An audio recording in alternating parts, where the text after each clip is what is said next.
নমস্কার, CNN 24 এর আজকের সংবাদে আমি শিবানী আপনাদের সবাইকে জানাই স্বাগত। প্রথমে দেখে নেব আজকের সংবাদ শিরোনাম। মঙ্গলবার থেকে দুদিনব্যাপী অ্যাডভান্টেজ আসাম 2.0 উদ্বোধন করলেন প্রধানমন্ত্রী নরেন্দ্র মোদী। মহাশিবরাত্রি উপলক্ষে বরাক উপত্যকার ঐতিহ্যবাহী ভুবন তীর্থ মেলার সূচনা। কাবুগঞ্জ থেকে অপরিচিত ব্যক্তির মৃতদেহ উদ্ধার, চাঞ্চল্য এলাকায়।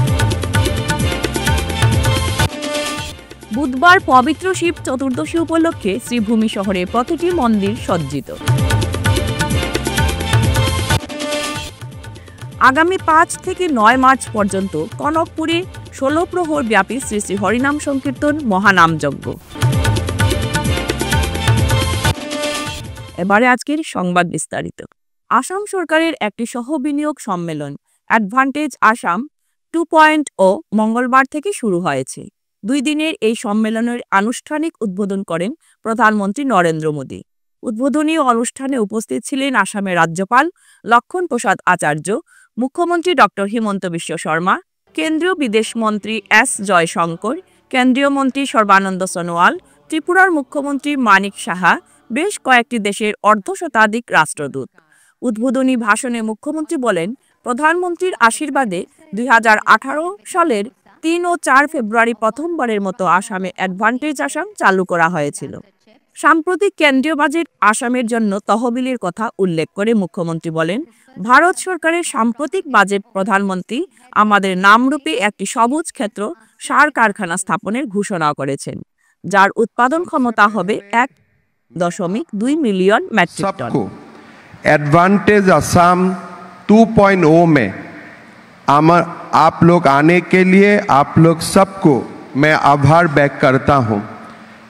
प्रधानमंत्री जी की आशीर्वाद में 2018 साल का 3 और 4 फरवरी में हम पहले असम में एडवांटेज असम शुरुआत किए थे। उसी दौरान प्रधानमंत्री जी का आशीर्वाद से हमारे अपने नुमलीगढ़ रिफाइनरी को 26,000 करोड़ रुपया का लागत से 9 मिलियन मेट्रिक टन तक एक्सपांशन किया गया। प्रधानमंत्री जी का आशीर्वाद से पारादीप से नुमलीगढ़ तक क्रूड पाइपलाइन बैठाया गया। इस पाइपलाइन का लेंथ हुए 1640 किलोमीटर।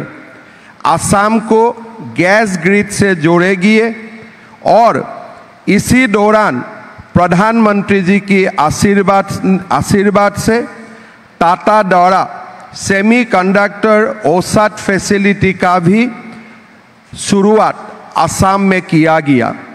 प्रधानमंत्री जी ने अभी भारत सरकार की बजट में हमारे नामरूप में एक ग्रीनफील्ड फर्टिलाइजर प्लान का भी उन्होंने अनाउंस किए, जो 12 लाख मेट्रिक टन की होगी। 2014 सन का बाद असम का पुनर्जन्म हुआ।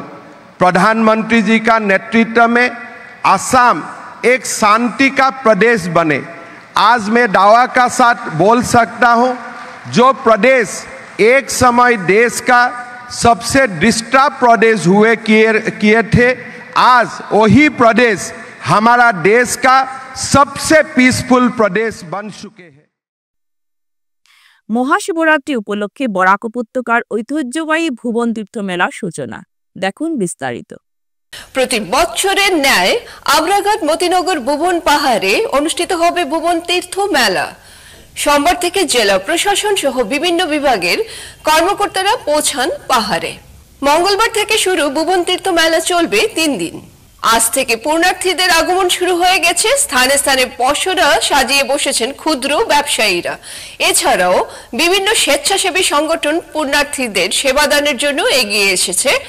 এদিকে জেলা প্রশাসনের থেকে দুর্যোগ মোকাবিলা বিভাগের কর্মীদের নিয়োগ করা হয়েছে। পাশাপাশি জনস্বাস্থ্য কারিগরি বিভাগের কর্মীরাও তৎপরতা দেখাচ্ছেন। তৎসঙ্গে কাছাড়ের বন বিভাগের কর্মীরাও নড়েচড়ে বসেছে। তারাও বন সুরক্ষার দায়িত্ব পালন করতে গিয়ে ভুবন পাহাড়ে টহল দিচ্ছে। এ নিয়ে ভুবন পাহাড়ের উপরে সাংবাদিকদের সাথে কথা বলতে গিয়ে মনিয়ারখাল রেঞ্জ অফিসার শিবহরি সিনহা সহ জনস্বাস্থ্য কারিগরি বিভাগের এসডিও মনোদীপ কর সহ সোনাই সার্কেল কার্যালয়ের LRA সঞ্জীব দাস, ভুবন তীর্থ মেলা কমিটির শঙ্কর ভূষণ দে, হাজুক ইয়াহ রাই ক্লাবের সদস্যরা জানান, আমাদের সোনাই সার্কেল অফিস থেকে আমরা যারা এখানে এসছি, আমরা প্রতি বছর এসে থাকি আমাদের সোনাই সার্কেল অফিসের পক্ষ থেকে। এবার আমরা এসছি যাতে কোনো ধরনের কোনো অসুবিধা না হয় সেদিকে আমাদের ডিডিএম এর স্টাফরা আমাদের সঙ্গে আছে, ডিডিএম অফিসার আমাদের সঙ্গে আছে, পিএইচই, পিডব্লিউডি, প্রত্যেক ডিপার্টমেন্টকে এবার ইনক্লুড করা হয়েছে। সবাই এখানে এসছে, সবার সঙ্গে আমরা সহযোগিতা করে যাতে আমাদের এই মন্দিরে, এই অনুষ্ঠানে, এই উৎসবে যাতে কোনো ধরনের অসুবিধা না হয় সেদিকে আমরা সতর্ক থাকব এবং প্রত্যেক ডিপার্টমেন্টকে আমরা সতর্ক করে দিয়েছি। আমাদের ডিসি মহোদয় উনি প্রতি ডিপার্টমেন্টকে ইনফরমেশন দিয়েছেন এবং আমাদেরকে অ্যাডভান্স পাঠিয়ে দিয়েছেন এখানে সতর্কতা অবলম্বন করে অনুষ্ঠানকে সুন্দর, সার্থক এবং সাফল্যমণ্ডিত করে তোলার জন্য। আমাদের কিছু স্টাফ এখনো এসে পৌঁছতে পারেনি, কিন্তু ওনারা আসবেন। আজকেও মানে সব ডিপার্টমেন্টের মানুষগুলা এসে যাবে। পিএইচসি তো বোধহয় এসে গেছে, আর আমরা তো এসে গেছি। আমরা সবসময় এখানে থাকবো। 2 নং বিভাগ, যেটা আমি sub division 2 resident executive engineer. তো আমাদের তো প্রত্যেক বছরে এখানটা একটা এসে পড়ে ডিউটি পড়ছে যে আমরা এখানে টেম্পোরারি টয়লেট আর জলের ব্যবস্থাটা, তো ওটার জন্য এবার আমাদেরকে মিনিস্টার স্যারও এসে করেছিলেন। তো সেই সাথে আমরা পুরো রাস্তাটাই, এই কৃষ্ণপুরের দিকেই হোক আর মতিনগরের দিকেই হোক, দুদিকেই আমরা টেম্পোরারি টয়লেটের ব্যবস্থা করে দিয়েছি। পুরুষ এবং মহিলা দুটোই আলাদা আলাদা করে দেওয়া আছে, প্রত্যেকটার এগেনস্টে সাইনেজও দেওয়া আছে। আর জলের তো টেম্পোরারি সে ব্যবস্থা করা হয়েছে, কেন এত উপরে তো জল ওঠানো যায় না। এমনিতে আমরা কেমিক্যালস যা যা লাগে পিউরিফিকেশনের জন্য সেগুলো দেওয়া হয়েছে। আর নিচে আমাদের ট্যাঙ্কার থাকবে, এটা আমরা মিউনিসিপ্যালিটি থেকে রিকোয়েস্ট করে ট্যাঙ্কার একটা আনানো হয়েছে। তো আমাদের যেগুলো স্কিম আছে, আশেপাশে যেগুলো স্কিম আছে, সেগুলো ফুললি লোডেড থাকবে এই পুরো 3 দিন, 25, 26, 27। ওই ট্যাঙ্কার দিয়ে যেরকম আমাদের পুলিশ পার্সোনাল হোক বা হেলথের যারা আছে, ওদের যে ক্যাম্পগুলো বসেছে ওখানে নিচে, ওখানে সব জায়গাতে জলটা দেওয়া হবে। প্লাস যেরকম ভাবে আরো অনেক তো কমার্শিয়াল অনেক সেগুলো বসেছে, দোকানও বসেছে। তো সেই সব ইসেতেই মানে এরকম ক্যাম্প যেগুলো আছে নিচে যেগুলো আছে সবগুলোতে জলের ব্যবস্থাটা করা হয়েছে। স্থায়ী বন্দোবস্ত করা হয়নি, কেন কি আপনারা দেখেন রাস্তাটাই তো এত এসে, এটা ওঠানোর ব্যবস্থাটা নেই।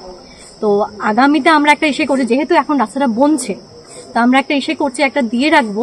তারপর ওটা কতটুকু সাফল্য হয়, কেন কি যেহেতু জিনিস উঠানো, মেটেরিয়ালস উঠানোটা প্রবলেম, ক্যারেজে প্রচন্ড এসেছে। কাবুগঞ্জ বাজারের অদূরে আমরাঘাট সড়কের তেমাতা থেকে এক অপরিচিত ব্যক্তির মৃতদেহ উদ্ধারের ঘটনায় চাঞ্চল্য ছড়িয়েছে। সোমবার সন্ধ্যায় কাবুগঞ্জ বাজারের নগদির গ্রাম 3য় খণ্ড MC বিবাহ ভবনের উল্টো দিকে একটি গুদাম ঘরের বারান্দা থেকে অপরিচিত ব্যক্তির মৃতদেহ উদ্ধার হয়। স্থানীয়দের বক্তব্য মতে কয়েকদিন ধরে ওই ব্যক্তি রাতে গুদাম ঘরের বারান্দায় ঘুমান, সকাল হলে কোথাও চলে যান, আবার রাতে ওই বারান্দায় এসে ঘুমান। রবিবার সকাল থেকে স্থানীয় এক ব্যক্তি ওই ব্যক্তিকে সারাদিন ঘুমাতে দেখেন, তবে সেদিকে আর বেশি লক্ষ্য করেননি। সন্ধ্যার দিকে তার নড়চড় না দেখে স্থানীয়দের মধ্যে সন্দেহ দেখা দেয়। পাশে গিয়ে লক্ষ্য করেন তার অচেতন অবস্থা। সঙ্গে সঙ্গে তারা সোনাই পুলিশে খবর দেন। সন্ধ্যার পর সোনাই পুলিশ ঘটনাস্থলে পৌঁছে প্রাথমিক তদন্ত সেরে মৃতদেহ উদ্ধার করে শিলচর মেডিকেল কলেজ হাসপাতালে মর্গে পাঠিয়ে দেয়।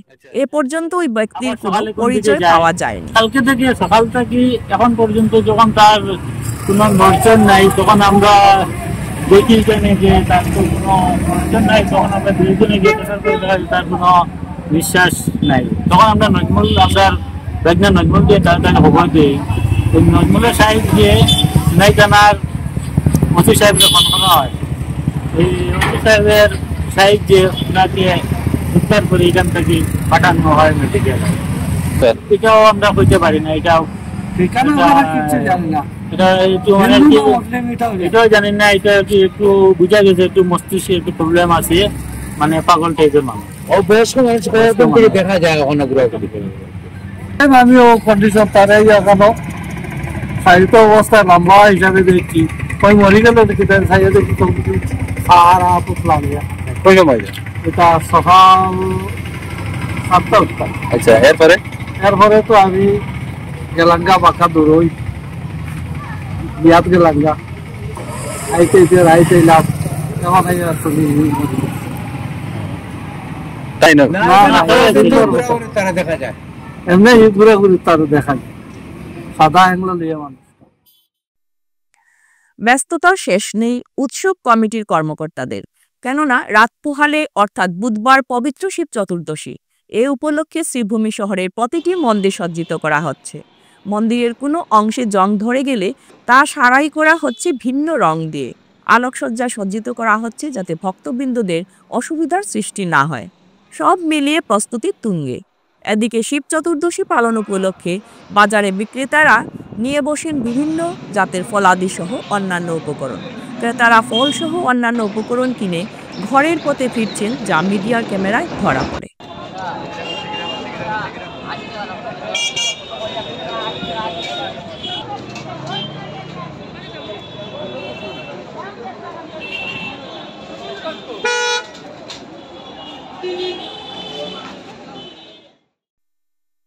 প্রতি বছরের মতো এবছরও শিলচর কনকপুর রোডস্থিত মহাদেববাড়ি রোডে শ্রী শ্রী হরিনাম সংকীর্তন মহানাম যজ্ঞ উপলক্ষে 16 প্রহর যজ্ঞানুষ্ঠান সহ 5 দিন ব্যাপী বিভিন্ন মহতী ধর্মানুষ্ঠান আয়োজন করা হয়েছে।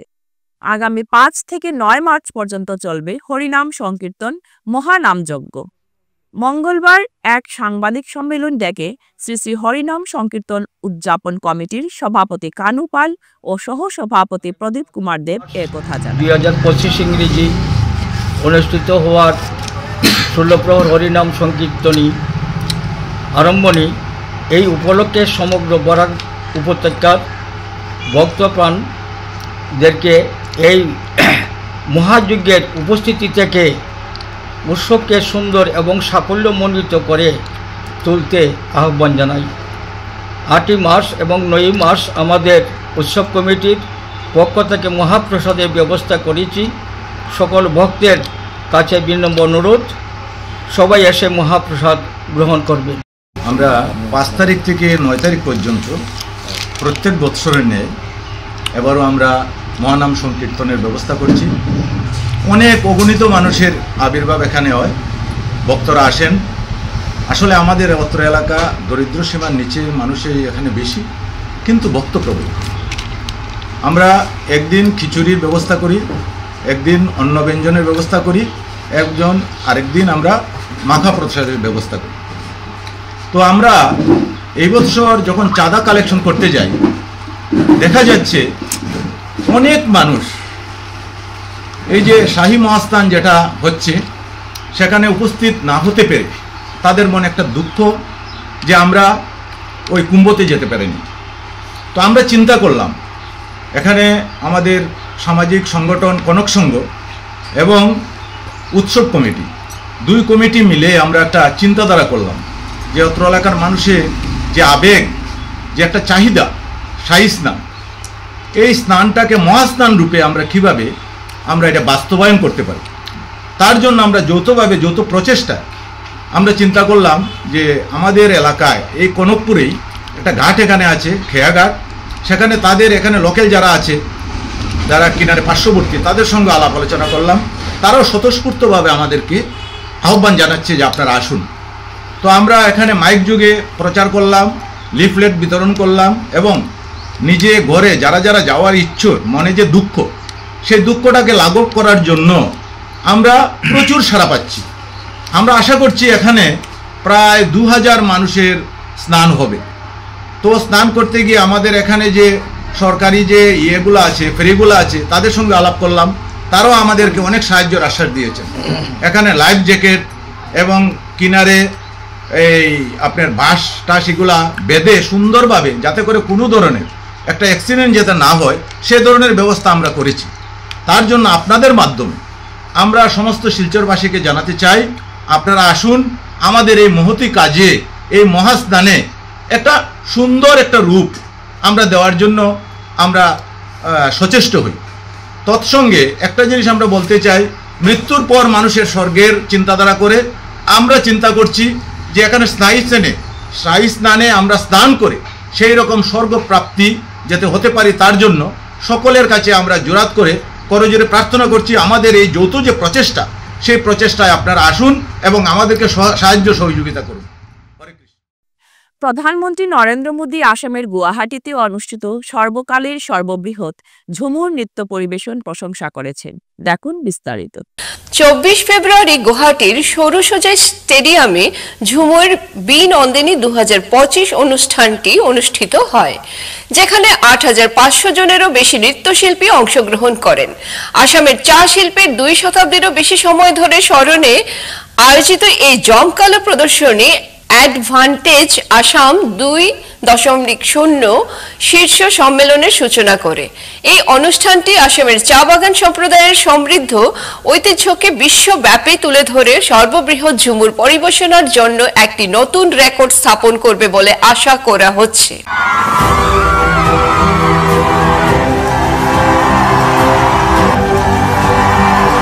সবাইকে আমার জোহার।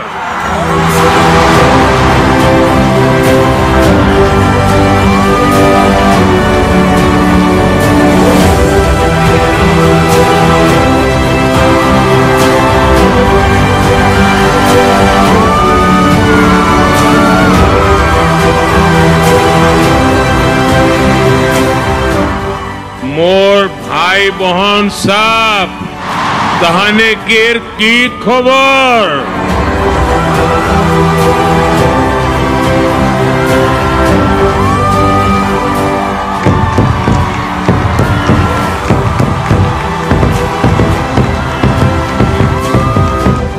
यहाँ एक अद्भुत माहौल है, ऊर्जा से भरा हुआ माहौल है।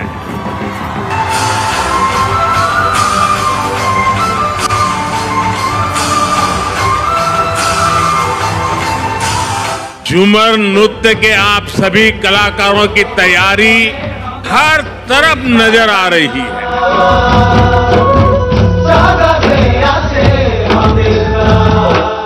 इस जबरदस्त तैयारी में चाय बागानों की सुगंध भी है और उनकी सुंदरता भी है। और आप तो जानते ही हैं, चाय की खुशबू और चाय के रंग को एक चाय वाले से ज्यादा कौन जानेगा।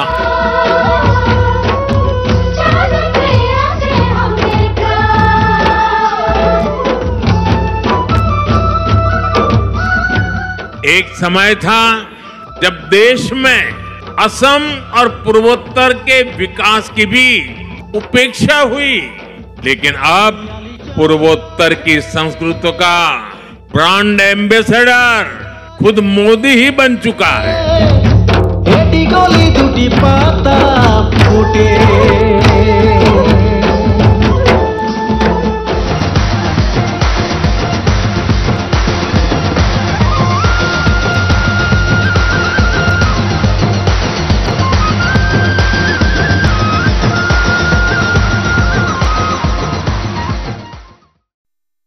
ফিরছে একটি বিরতির পর, আপনারা সঙ্গে থাকুন। শিলচরবাসীদের জন্য সুখবর, এসে গেছে ভিভা ফুড কোর্ট। শিলচরের এই মুহূর্তের অন্যতম আকর্ষণ, যেখানে একই ছাদের তলায় আপনি পেয়ে যাবেন বিভিন্ন ধরনের মিষ্টি, রকমারি স্ন্যাক্স, থাকছে রুফটপ ক্যাফে, একই অঙ্গে এত কিছু। পিওর ভেজ এই ফুড কোর্টে আপনার আপনজনকে নিয়ে একটি সন্ধে কাটিয়ে যান। কথা দিচ্ছি আপনাকে আবারও আসতে হবে ভিভা ফুড কোর্টে। যোগাযোগ 9395935558 এই নাম্বারে। আপনাকে জানাই সাদর আমন্ত্রণ। ফিরে এলাম বিরতির পর। দৈনিক প্রান্তজ্যোতি পত্রিকা ফের খোলার প্রচেষ্টা অব্যাহত রয়েছে। শিলচর থেকে প্রকাশিত বাংলা দৈনিক প্রান্তজ্যোতি পত্রিকা এক স্বপ্ন, সেই স্বপ্ন পূরণ করতে কোনো চেষ্টার কার্পণ্য করছেন না। দৈনিক প্রান্তজ্যোতি পত্রিকা পুনরুজ্জীবিত করতে চেষ্টা অব্যাহত রয়েছে। পত্রিকা প্রকাশের জন্য ইতিমধ্যে 2 দফায় চেষ্টা করা হয়েছিল, কিন্তু একাংশ কর্মীর দ্বিচারিতায় সেই চেষ্টা সফল হয়নি। নতুন করে বর্তমান 3য় দফায় পুনরুজ্জীবিত করার চেষ্টা চলছে। এক্ষেত্রে সবুজ সংকেত পাওয়া গেছে।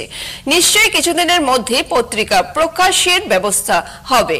মঙ্গলবার শিলচরের চণ্ডীচরণ রোডের দৈনিক প্রান্তজ্যোতি পত্রিকার মুখ্য কার্যালয়ে এই সাংবাদিক সম্মেলনে একথা জানান পত্রিকার স্বত্বাধিকারী নিলয় পাল। তিনি বলেন, চিঠিটা লিখেছি সেটাতে ক্লিয়ারলি লেখা আছে I am striving my best to reopen.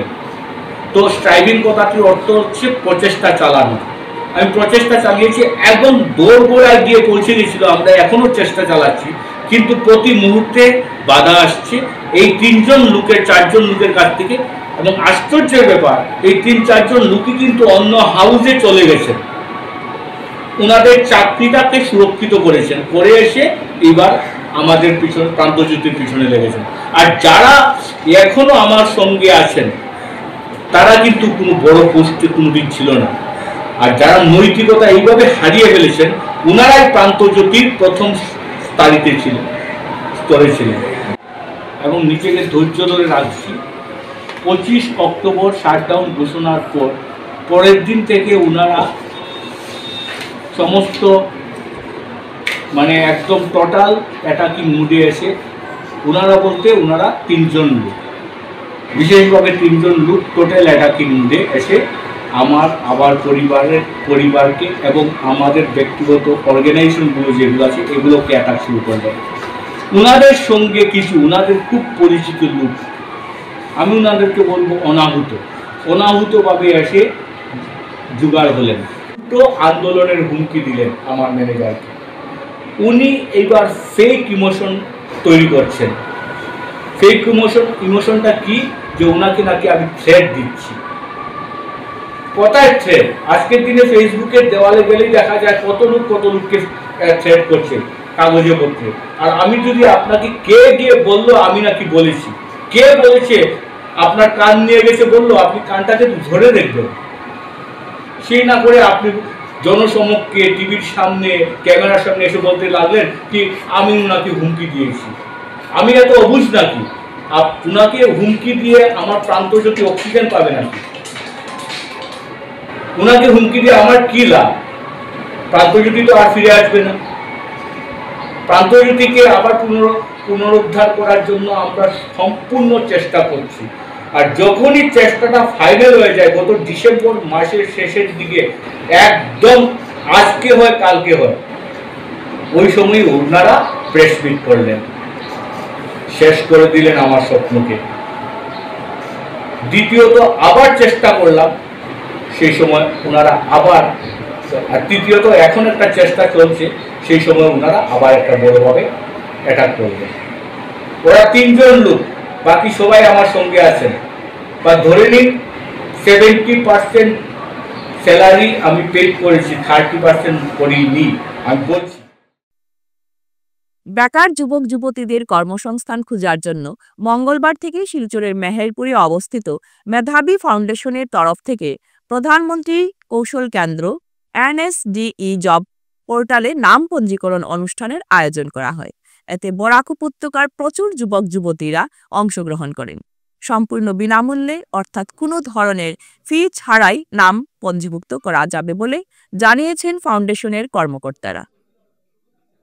Barak উপত্যকা তথা শিলচরের বেরোজগার যুবক যুবতীদের আমন্ত্রণ জানান প্রধানমন্ত্রী কৌশল কেন্দ্রের তরফ থেকে সেন্টার কোঅর্ডিনেটর পীযূষ হালদার। আজকে মেধাবী ফাউন্ডেশনের ন্যাশনাল স্কিল ডেভেলপমেন্ট কাউন্সিলের স্পন্সর করা একটা বিশেষ স্কিম বা বিশেষ পোর্টাল, যে পোর্টাল দিয়ে আমাদের এই অঞ্চলের গোটা ভারতবর্ষের যে কোনো বাচ্চা বা যে কোনো স্টুডেন্ট তার নিজের প্রোফাইল অনুযায়ী রেজিস্টার করতে পারে এবং মেইন স্ট্রিম যে জব মার্কেট আছে ওই জব মার্কেটের সাথে ওরা যুক্ত হতে পারে। উদ্দেশ্যটা হচ্ছে কি, আমাদের এই সেন্টার অনেকগুলো গভর্নমেন্ট স্কিম নিয়ে কাজ করছে, কিন্তু আমাদের স্টুডেন্ট যারা আছে ওদের ওই এক্সপোজার লেভেলটা পাচ্ছে না, যার দরুন ওরা বুঝতে পারছে না এক্স্যাক্টলি কোন মার্কেটে ওরা যাবে বা কোন জায়গায় কাজ করবে, কোন সেক্টরের জন্য ওরা ফিট। তো এইগুলো দিককে সামনে নিয়ে আজকের এই ওয়ার্কশপ আয়োজন করা হয়েছে। আর এই ওয়ার্কশপে আমরা সংক্ষিপ্তভাবে তুলে ধরেছি ওদের বিভিন্ন কাজের দিকগুলো এবং ওদের বিভিন্ন স্কোপ বা ওদের স্কিল ওরিয়েন্টেড যেগুলো প্রোফাইলিং হবে, ওদের জব পোর্টালে প্রোফাইলিং খুব ইম্পর্টেন্ট হবে, কারণ ওদের মার্কেটের সঙ্গে লিঙ্ক আপ ওই প্রোফাইলটাই হবে। তো ওই প্রোফাইলকে কিভাবে বানানো যায় এবং প্রোফাইলকে কিভাবে এনহান্স করা যায়, ওইটা নিয়ে আজকের এই প্রাথমিক পর্বের আলোচনা। আর আমরা আশা রাখি আগামী দিনে আমরা এইভাবে ওয়ার্কশপ আলোচনা আয়োজন করতে পারবো এবং আমাদের স্টুডেন্টগুলোকে এইভাবে আমরা কাউন্সেলিং করে যেতে পারবো। মিড ডে মিল খেতে হলে রান্নার জন্য ছাত্রছাত্রীদের কুড়িয়ে আনতে হয় লাকড়ি। এমনই এক আজব স্কুলের বিভিন্ন দুর্নীতি নিয়ে মুখ খুলেন ছাত্রছাত্রীদের অভিভাবক সহ স্কুলের এসএমসির সভাপতি ও সদস্যরা।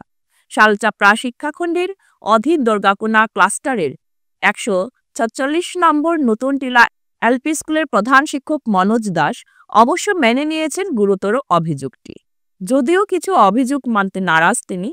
তার বিরুদ্ধে মিড ডে মিলের চাউলের দুর্নীতি, স্কুলের রিপেয়ারিং কনস্ট্রাকশনের জন্য সরকার থেকে আসা 50,000 টাকার কোনো হিসাব পাচ্ছেন না এসএমসি, স্কুলের পঠন পাঠন নিয়েও অভিযোগ রয়েছে স্কুলের বিরুদ্ধে। মঙ্গলবার সাংবাদিকদের সামনে স্কুলের প্রধান শিক্ষক মনোজ দাসের বিরুদ্ধে অভিযোগগুলি তুলে ধরলেন স্কুলের অভিভাবকগণ ও এসএমসির সদস্যরা। বাচ্চাগুলোকে আপনি জিজ্ঞেস করুন, এরা প্রথম শ্রেণী কি দ্বিতীয় শ্রেণী ক্লাস 5 এর স্পেলিং উচ্চারণ করতে পারে না, বাবা মায়ের নাম লিখতে পারে না, স্কুলের নাম লিখতে পারে না, এরকম। এরপরে বাচ্চাদেরকে দিয়ে স্কুলের জ্বালানির জন্য যে লাকড়ি মিড ডে মিলের বাচ্চারা গিয়া লাকড়ি আনে স্কুল থেকে, অন্যর ঘর থেকে, এরকম অবস্থা স্কুলের দুর্নীতি যেটা চলতেছে।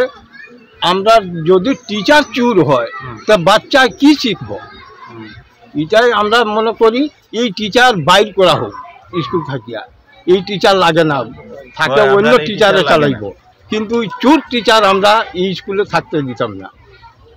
এই দুর্নীতি বলিয়া আমি বলবো দুর্নীতি চলবে না, দুর্নীতি চলবে না। অভিযোগ বাচ্চারা যে রান্না বান্না হয় যে আপনার মিড ডে মিল, বাচ্চারা দিয়ে লাকড়ি খুঁজে এনে রান্না করতে পারে। এখন যদি আমি এসএমসি এর কইমো, তারা যদি লাকড়ি যদি ম্যানেজ করে দিতে পারে, আমি বাচ্চাদের কই দিই তোমরা খার বাড়ি লাকড়ি আছে তোমরা আমারে তো আমি তো বন্ধ রাখতে পারি। এটা আপনি কই? হ্যাঁ বাচ্চারারে, হ্যাঁ বাচ্চারারে কই আমি তো তোমরা খার বাড়ি লাকড়ি আছে, যদি লাকড়ি থাকে তাইলে কই বাচ্চারা জানে ও বাড়ি আসে, তো বাচ্চারা নিয়ে আই পড়ে লাকড়ি না নিয়ে আই পড়ে না। এরপর আমি আলাই এসএমসি কমিটি গার্জিয়ান পক্ষ থেকে এটাই কইতেছে আর কি, গার্জিয়ান পক্ষ থেকে ওইটাই তো কইলাম। তারা যদি এসএমসিটা তো ডাকে যদি তারা সবকিছু মাত্র, ওই যে এখন হঠাৎ করে যে মিডিয়া ডাকিয়ে যে তারা যে এরকম করে কিতা তারা চায়, তারা তো কইতো ডিম যেটা হয়েছে তারা এসএমসিটা ডাকছি, আমি ডাকিয়া হয়েছি একদিন ডিম অর্ডার খাওয়াই না, দুদিন নাস্তা খাওয়াই না, তারা ওই করছে সব খাওয়াই। আচ্ছা ঠিক আছে। আর মশলা যেটা হয়েছে, মশলা আমি সানরাইজ মশলা ব্যবহার করি তিনটাই, সানরাইজ যদি খারাপ যদি থাকে তো আমি জানি না। 10 টিকি না না না সানরাইজ লাগে, তার কাছে বলে ফটো আছে 10 টিকি। আচ্ছা ঠিক আছে, তার 10 টিকি ফটো দেখাইতে পারে, শুনো লাগলে আমি এখন দেখাইতে পারি। আর চাউলের ব্যাপারটা যেটা, আর চাউল যেটা আছে যখন আমি আনছি রাখছি, প্রথম চাউল আনছি, চাউল আনার পরে প্রথম যখন তারা অ্যালটমেন্ট আইছে পুরো চাউল আনছি, আনার পরে পুরো ইন্দুরের অবস্থা রাখছে না, ঠিক আছে। তারপরে আমি এসএমসি রাখছি, তারপর তারা বলছি আমি ডিলারও রাখতাম, তারা বলছে না আমি তো কবাটি বসল কবাটি করব, এটা আমার দরকার পড়বো, আমার যতটুকু আমি আনবো চলবে, শেষ হইব আবার আনবো। আমি কেন আমি খুবই রাখতাম যদি লাগে ফটো আমি দেখাইয়া দিয়ে। আচ্ছা 50,000 টাকার একটা ব্যাপার আছে, 50,000 টাকার একটা ইনফ্রাস্ট্রাকচারের আইছে, এই টাকাটার ব্যাপারে কোনো সব হয়েছে না, হিসাব নাই, এটা তারা হিসাব নাই, তারা হিসাব আমি এখন তো দিছি না, তারা মাস নাইলে হইতেই হিসাব দিতাম, তারা যখন হিসাব কইছে আমি একদিন এসএমসি ডাকমু, হিসাব দিমু, কোনো মধ্যে তারা আইয়া হঠাৎ করে তারা হালকা কই থেকে কতজন মানুষ পেয়ে আইছে, আইয়া তারা উঠে চাউল এরকম হিসাব দিলে নাই না, মানে আমার তো টাইম দিতে লাগবে না। বাইরের মানুষ এসএমসির মানুষ খালি আসতে তারা 3 জন, আর বাকি কেউ নাই। আর আমি কোনো মিটিং ডাকি কিনা না, অন্য প্রেসিডেন্ট আছেন তারা আসলে আমি ডাকি কিনা না, ডাকলে যদি কেউ যদি আয় না। হাইলাকান্দি জেলার Algapur north point senior secondary স্কুলের পক্ষ থেকে 2024 শিক্ষাবর্ষে প্রথম বিভাগে উল্লেখযোগ্য নম্বর নিয়ে উচ্চতর মাধ্যমিক পাশ এবং ডক্টর বাণীকান্ত কাকতি মেধা অ্যাওয়ার্ডে স্কুটি প্রাপক ছাত্রছাত্রীদের সংবর্ধনা প্রদান করা হয়। এই উপলক্ষে আজ Algapur north point senior secondary school প্রাঙ্গণে স্কুলের অধ্যক্ষ তাহির আলী বরভুইয়ার পৌরোহিত্যে অনুষ্ঠিত সভায় স্কুটি প্রাপক মেধাবী ছাত্র ইমদাদুল্লাহ লস্কর, ছাত্রী লুৎফা বেগম ও নাজমা খানম বরভুইয়াকে উত্তরীয় দিয়ে সংবর্ধনা প্রদান করা হয়।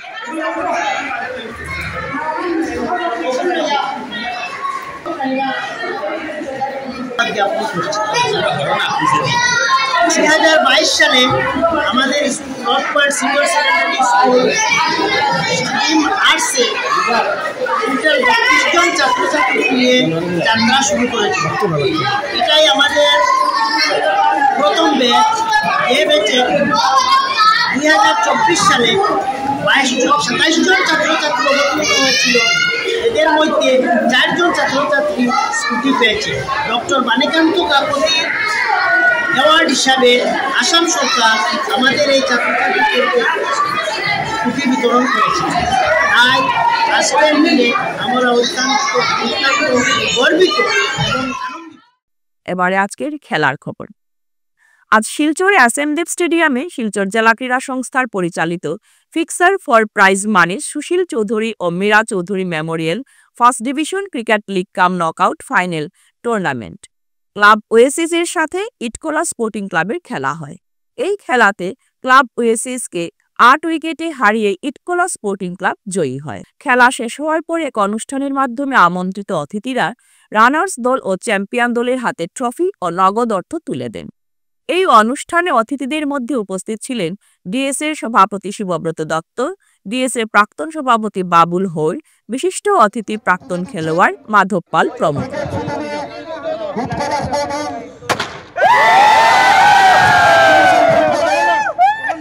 চৌধুরী প্রথম বিভাগীয় cricket league cum knockout prize money tournament 2024-25 এটার ফাইনাল খেলা অনুষ্ঠিত হয়েছে কিছুক্ষণ আগে।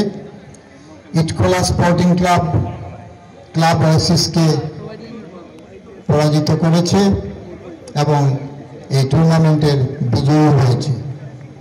আমরা জেলা ক্রীড়া সংস্থার পক্ষ থেকে ইটকোলা স্পোর্টিং ক্লাবকে আন্তরিক অভিনন্দন জানাচ্ছি।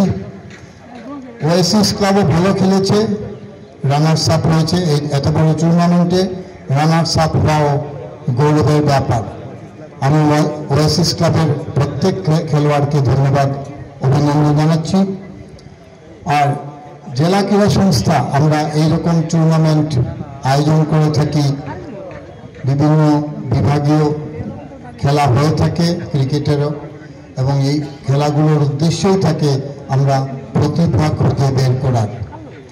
আমরা এখান থেকে অনেক ভালো প্লেয়ার বেরিয়ে আসবে এটা আমরা জানি, এবং আগামীতে ওরা আমাদের জেলা দলের এবং রাজ্য দলের হয়ে খেলবে এই আশা রাখি।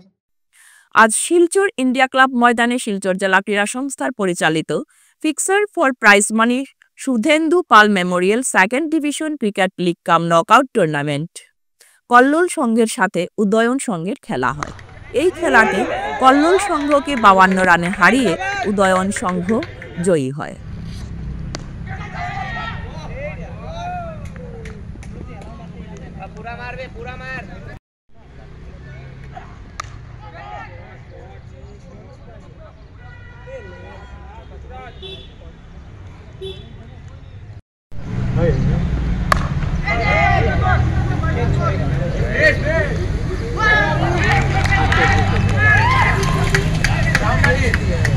আজকের সংবাদ এ পর্যন্তই। নমস্কার।